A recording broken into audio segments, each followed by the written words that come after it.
को नहीं आप लोग देखते हैं, देखते उल्टा दिमाग सीधा करता है। रिलेटिव होता है हम लोग वो सीधा नजर आता है, और उसमें सबसे बड़ा भाग होता है हम लोग का रेटिना का, जो कि हम लोग का एक फोटोग्राफी की तरह काम करता है। ठीक है, तो हमारे ग्रुप का नाम है संत कुमार, संतलाल महतो, शशिकांत मिश्रा, संतोष कुमार, सतीश संग्राम, सौम्य राय, शेहर साहिन, साजिब सादिक। धन्यवाद।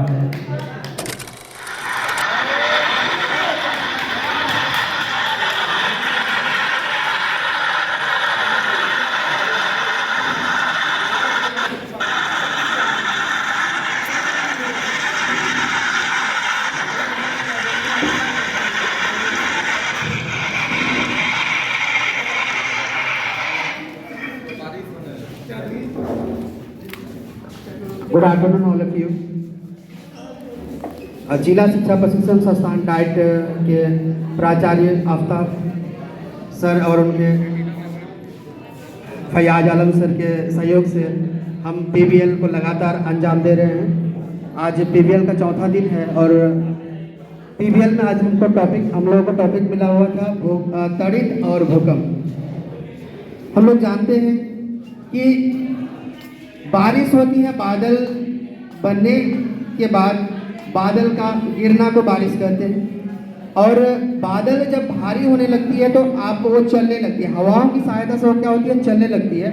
और जब बादल भारी होता है उनके कण भी भारी हो जाते हैं और एक दूसरे को टक्कर मारने लगते हैं। टक्कर मारने के फलस्वरूप इसमें नेगेटिव चार्ज और पॉजिटिव चार्ज उत्पन्न होते हैं। जितनी मात्रा में नेगेटिव चार्ज उत्पन्न होगी उतनी मात्रा में उसका ऑपोजिट साइड में पॉजिटिव चार्ज उत्पन्न होगी, ये आप लोग जानते हैं। हम लोग देख सकते हैं यहाँ पे कि जैसे ही ये बादल आपस में टकराता है तो यहाँ पे लाइटनिंग होती है, इसी को हम लोग तड़ित कहते हैं। और इस तड़ित से यहाँ पर जो पॉजिटिव चार्ज उत्पन्न होती है, दोनों मिलकर क्या करती है, एक कनेक्शन बनाती है लाइट की, जो सीधे अर्थ की ओर आती है, जिसकी वजह से आप लोग देखे होंगे कभी कभी लाइट जो है गिरती है किसी पेड़ के ऊपर तो वो पूरा का पूरा पेड़ को नष्ट कर देते हैं, जला देते हैं, सुखा देते हैं। ठीक है, ऐसी स्थिति में हम लोग जो है घर जब बनाएंगे तो उस घर में लाइटनिंग प्रूफ जिसको कहते हैं एक रॉड देंगे। उस रॉड पर क्या करेंगे, उस रॉड को हम पूरे अर्थ से टच करेंगे, जिससे क्या होगा, लाइटनिंग को सारी नेगेटिव जितने भी चार्जेस हैं उसको क्या कर लेंगे, सोख लेगा और हमारा जो बिल्डिंग है वो तड़ित होने से बच जाएगा। उसके जो अप्लायंसेज है, इलेक्ट्रिक अप्लायंसेज, वो बच जाएंगे। उसके बाद जो है हम लोग देख सकते हैं कि भूकंप के बारे में हम लोग भूकंप के बारे में जानते हैं कि भूकंप जो है दो प्लेटों के टकराव के फलस्वरूप क्या होते हैं, कंपन उत्पन्न होता है, जिसको हम लोग भूकंप कहते हैं। सब जानते हैं इस भूकंप के आने की मेन वजह क्या है, टेक्टोनिक प्लेट्स की है।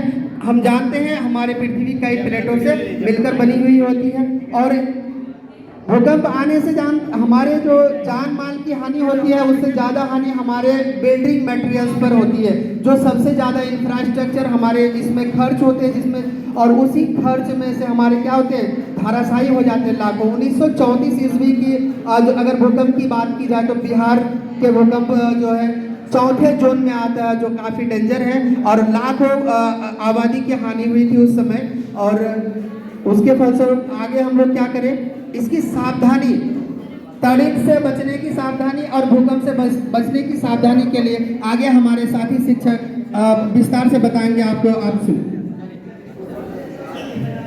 हम लोग आज जानेंगे कि बिजली से बचाव के क्या क्या उपाय हैं और भूकंप से बचने के क्या क्या उपाय हैं।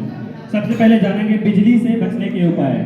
जैसे जब बिजली कड़कने लगता है तो उस टाइम हम लोगों को क्या क्या सावधानियां बरतना चाहिए उसके बारे में। जैसे अगर हम पेड़ के नीचे हैं तो हमको वहां से दूर चले जाना चाहिए, पेड़ के नीचे उस टाइम नहीं रहना चाहिए।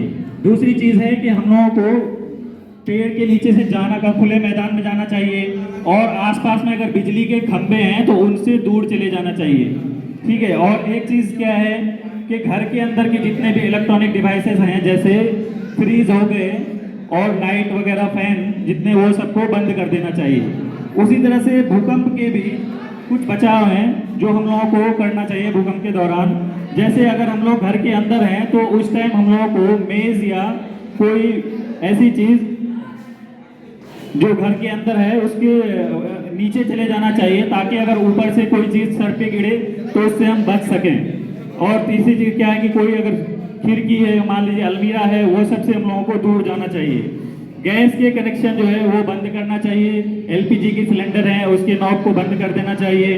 और अगर बाहर हैं तो हम लोगों को और खुले स्थान में चले जाना चाहिए भूकंप के केस में। और लिफ्ट का, अगर लिफ्ट के आसपास हैं तो लिफ्ट से का प्रयोग हम लोगों को नहीं करना चाहिए, हम लोगों को स्टैंड स्टेयर का प्रयोग करना चाहिए। Thank you.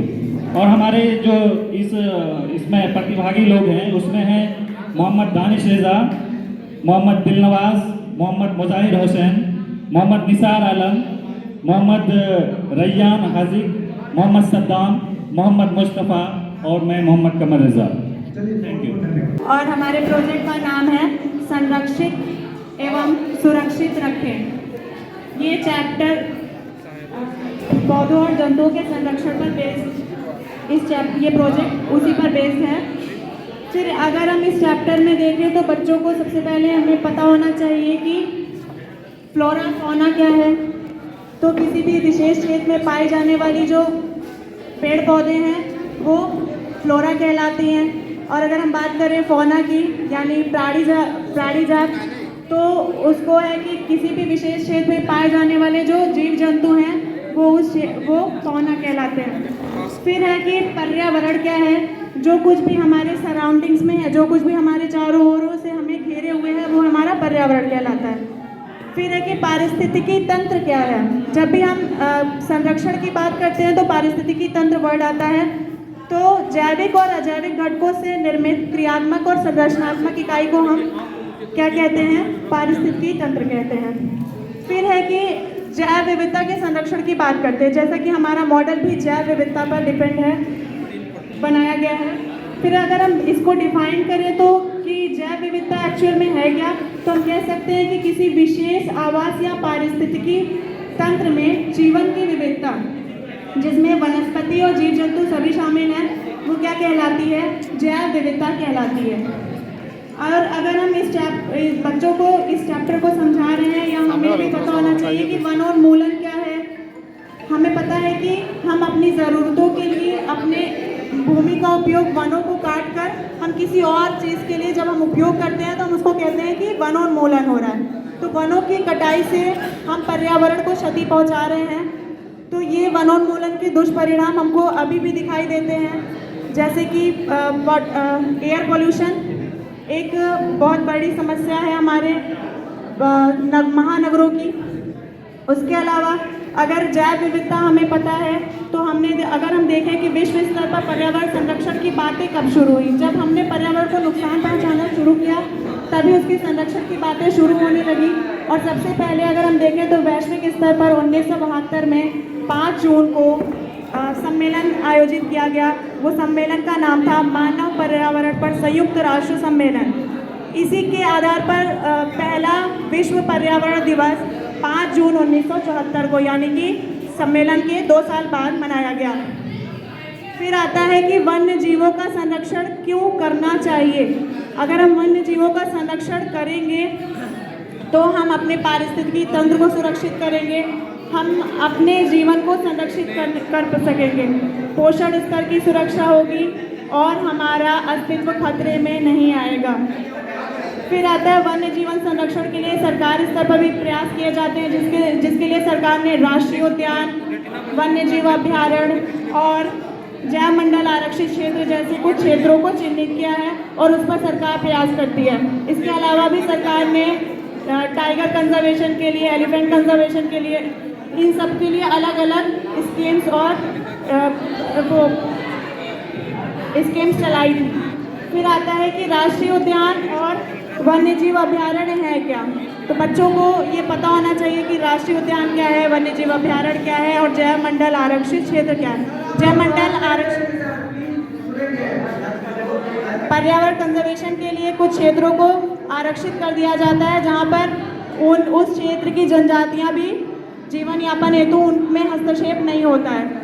फिर आता है वन्य जीव अभ्यारण्य और राष्ट्रीय उद्यान। राष्ट्रीय उद्यान में हम सभी तरह के पारिस्थितिकी तंत्र, जिसमें जीव जंतु शामिल है, कोई स्पेसिफिक नहीं है, लेकिन वन्य जीव अभ्यारण्य में हम किसी एक स्पेशल स्पीसीज की सुरक्षा करते हैं और वो ज़्यादा अगर हम बात करें कि राष्ट्रीय उद्यान और वन्यजीव अभयारण्य में कौन ज़्यादा सख्त नियमों का पालन करता है, तो ज़्यादा सख्त नियंत्रण राष्ट्रीय उद्यान में होता है सरकार का, जबकि वन्यजीव अभयारण्य में नहीं होता।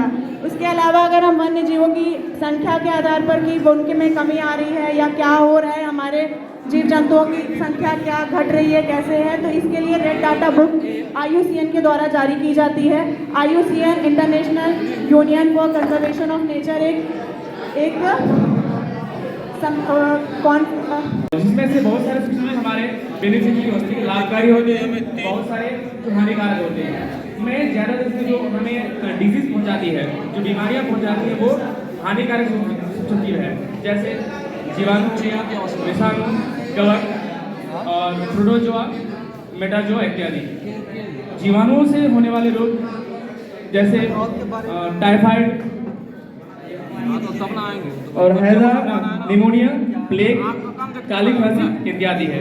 उसके बाद प्रोटोजोआ से होने वाले रोगों में से है मलेरिया, कालाजार, पेचिस, डायरिया इत्यादि। विषाणु से होने वाले रोग खसरा, चेचक, पोलियो और डेंगू ज्वर, इन्फ्लुएंजा इत्यादि। और कवक से होने वाले रोग दमा, खाज, खुजली, गंजापन इत्यादि रोग होते हैं, जिनमें से घरेलू उपचार के लिए हम जैसे खांसी वगैरह आ जाए या फिर कोई वायरल फीवर का संक्रमण हो जाए, तो जिसमें से हम लोग शहद वगैरह का, जैसे यहाँ पे शहद अदरक वगैरह का जो जाम बना है उसे ले सकते हैं। या फीवर वगैरह वायरल फीवर हो जाए तो नीम का पत्ता, तुलसी का पत्ता उसको चबा सकते हैं, प्राथमिक उपचार के लिए खा सकते हैं। और अगर डायरिया वगैरह, दस्त वगैरह हो जाए तो जैसे